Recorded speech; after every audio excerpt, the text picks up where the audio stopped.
सभी भक्तों को सप्रेम साहिब बंदगी।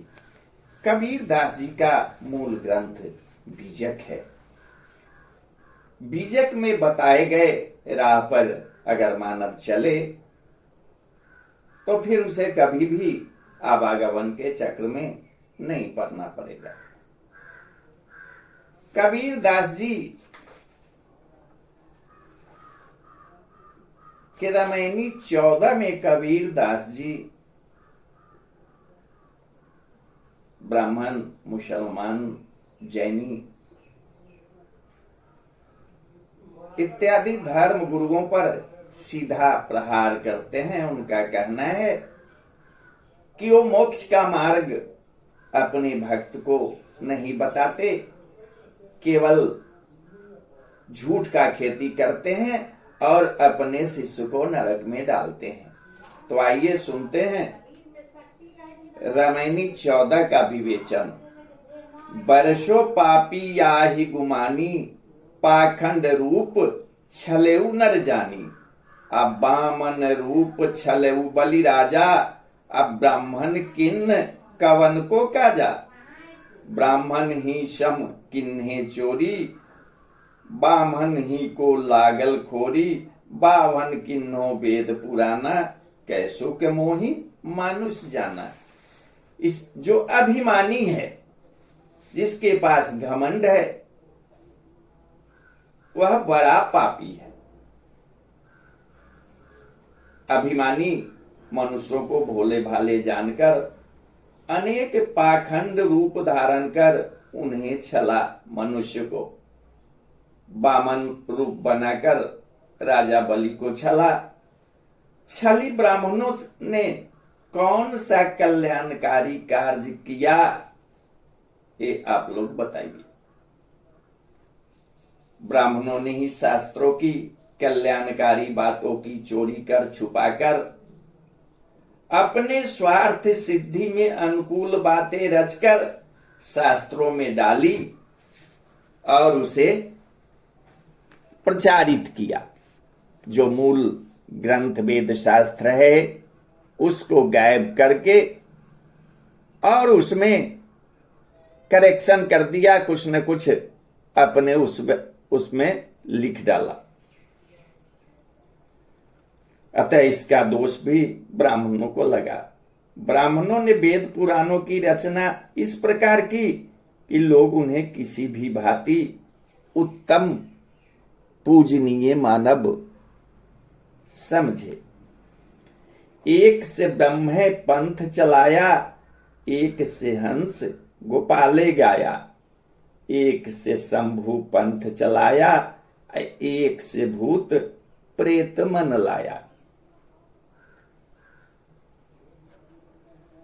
ये व्यवस्थावादी ब्राह्मणों ने किसी एक ग्रंथ से ब्रह्मा जी को ईश्वर सिद्ध करने का पंथ चलाया। किसी एक ग्रंथ से हंसावतार को तो किसी ग्रंथ से श्री कृष्ण को परमात्म रूप कहकर गाया। किसी एक ग्रंथ में शिव को परमात्मा कहकर उन ब्राह्मण लोगों ने शैव मार्ग को चलाया। केवल अपने स्वार्थ सिद्धि के लिए वो बहुत से मार्ग बना दिया और लोगों को चिकनी चुपड़ी बातें कहकर अपने जाल में फंसकर अपने तो नरक का रास्ता चुना ही, साथ साथ अपने भक्त, अपने शिष्य, अपने यजमान को भी नरक भेजने में ये ब्राह्मणवादी कोई कसर नहीं छोड़ा। तो किसी एक ग्रंथ से शिव को परमात्मा कहकर शैव मार्ग चलाया, तो किसी एक ग्रंथ से भूत प्रेत की पूजा उपयोगी सिद्ध कर उसमें मन लगाने की बात कही। कबीर दास जी कहते हैं कि आप जिस चीज की पूजा करिएगा उसी जोनी को प्राप्त कीजिएगा। भूत के पूजे भूत वे हुई, एक से पूजा जैनी बिचारा, एक से निहुरी निवाज गुजारा। कोई काऊ का हटा न माना, अझूठा खसम कबीर न जाना।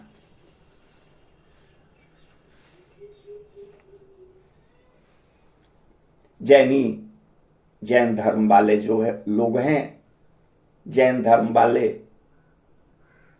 कपड़ा नहीं पहनते हैं, रात में खाना नहीं खाते हैं। कहते हैं कि रात में खाना खाने से उसमें जीव जंतु खाना बनाने में जल जाते हैं। तो जैनी व्यवस्थावादियों ने अपने एक ग्रंथ से तीर्थकरों की पूजा और जैन मत का विचार किया, और मुसलमान के व्यवस्थावादियों ने एक ग्रंथ से झुक झुक कर नमाज पढ़ना सिद्ध किया। कोई भी किसी विवेकशील का कहा नहीं माना, परंतु कबीर झूठे स्वामियों को परमात्मा नहीं मानते।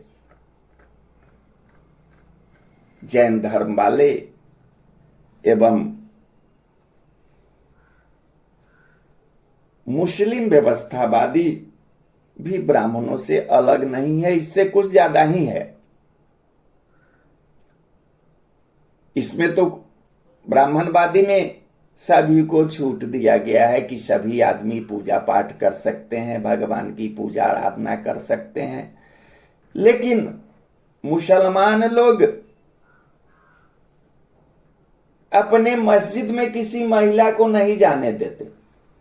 अरे ध्यान लगाने के समय आपका ध्यान इधर उधर बट जाता है, तब ना कोई महिला आपको दिखाई पड़ती है। ध्यान में तो आपको सिए राम में सब जग जानी, सब में राम ही दिखाई पड़ना चाहिए, लेकिन वो नहीं करते हैं।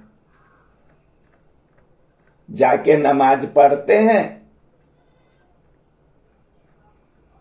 कसरत ठेहुना मार के ऐसे करते हैं, लेकिन ध्यान तो कहीं उनका दूसरे जगह रहता है। इन लोगों ने भी सच्चे धर्म का गोपन कर अनेक उलूज फुलूज बातें को धर्म कहकर प्रचारित किया। तन मन भजी रहु मोरे भगता, असत कबीर सत है बक्ता। आपू ही देह आपू ही पाती, आपू ही कुल आपू है जाति। सरब मुत संसार निवासी, आपू ही खसम आपू सुखवासी। कहित मोहि भैल जुग चारी, अक्का के आगे कहो पुकारी। कबीरदास जी कहते हैं कि हे मेरे भक्तों, तन मन के द्वारा सत्य का भजन करते रहो। मुझ कबीर का सत्य अविनाशी चेतन आत्मा ही परमात्मा है, अतः मैं सत्य का ही बकता हूं। हे सत्यात्म देव, आप ही देवता हैं तथा सर्वव्यापी होने के कारण देव पर चढ़ाए जाने वाले फूल पत्ते भी आप ही हैं। सभी कुल जाति के प्रकाशक सार सत्य आप ही हैं, अतः आप ही कुल और आप ही जाति हैं। संसार के सभी प्राणियों में आप ही निवास कर उनमें चेतनता प्रदान करते हैं। आप ही स्वामी हैं। आप ही में संपूर्ण आप ही में संपूर्ण सुखों का वास है। सदगुरु कबीर साहब कहते हैं कि मुझे इन बातों को कहते कहते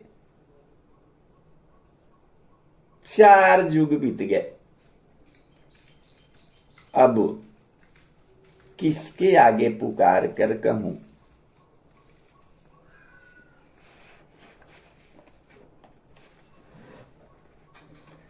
साच ही कोई ना माने, झूठ ही के संग जाए, झूठ ही झूठा मिली रहा, अहमक खेहा खाए। साच ही कोई न माने, झूठ ही के संग जाए। कहने का तात्पर्य है कि सत्य अविनाशी चेतन तत्व को कोई नहीं मानता, झूठा ही झूठा मिली रहा, अहमक खेहा खाए। तो सत्य अविनाशी के चेतन तत्व को कोई नहीं मानता और झूठी मान्यताओं के पीछे सभी चले जा रहे हैं। झूठे लोग झूठों से मिलकर रहते हैं, झूठी मान्यताओं में आसक्त लोग झूठी मान्यताओं में आसक्त लोगों से ही प्रेम करते हैं। सत्य ज्ञानी संतों के शरणापन्न नहीं होते, फलतः उसके परिणाम स्वरूप अंत में जो अज्ञानी होते हैं वे धूल फाकते हैं और आवागमन के चक्कर में कीट पतंग जोनी में भरमते रहते हैं। साहेब बंदगी, साहेब बंदगी, साहेब